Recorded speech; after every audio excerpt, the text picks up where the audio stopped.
আজকে আমাদের প্রবাসীদের আরেকটা দাবি, সেটা হচ্ছে ডক্টর মোহাম্মদ ইউনূস স্যারের কাছে সরাসরি আমি বলতে চাচ্ছি, আমাদের এই মাধ্যমে, টিকটকের মাধ্যমে বা ফেসবুকের মাধ্যমে এই জিনিসটা যেন প্রচার যায়। সেটা হচ্ছে লক্ষ লক্ষ প্রবাসীরা পৃথিবীর যে কোনো প্রান্তে বা পচে মরতেছে, ডক্টর বলবো পৃথিবীর যতগুলা হাইকমিশন আছে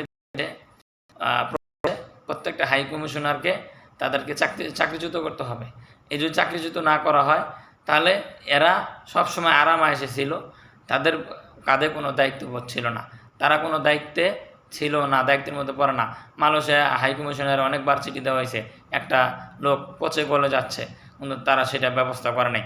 আমি ডক্টর মোহাম্মদ ইউনূস স্যারকে বলবো, বৈষম্য বিরোধী ছাত্র আন্দোলন সকল সমন্বয়কদেরকে আমি বলতে চাই, তোমরা এটা কানে নাও, নলেজে রাখো যে তোমরা গোল টেবিলে বৈঠক করে এটা কী করবা সিদ্ধান্ত ডিসিশন নেবে।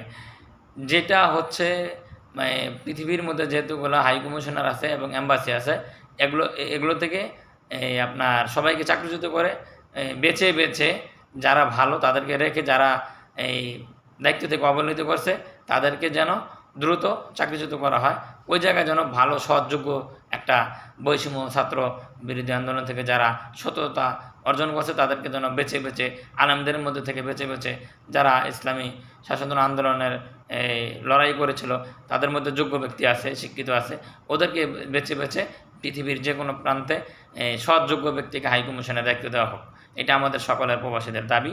এই দাবিটা যেন বাস্তবায়ন হয় ফেসবুক বা টিকটকের মাধ্যমে, যে যেখানেই পারেন সকল প্রবাসীর যেন সাথে এই কথাটা প্রচার করা হয়।